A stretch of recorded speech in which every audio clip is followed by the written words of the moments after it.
பெரிய காண்டி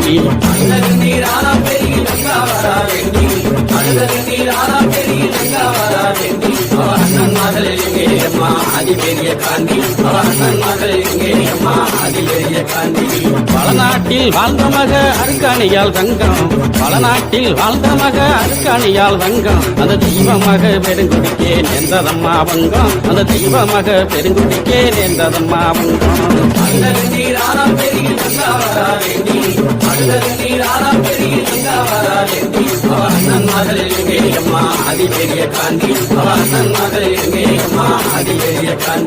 வீரப்பூர் வீரமலையில் 26 வருஷம், வீரப்பூர் வீரமலையில் 26 வருஷம். அங்கு தவம் இருந்த தவசியே என் ஆதிசக்தி தேவி, அங்கு தவம் இருந்த தவசியே என் ஆதிசக்தி தேவி.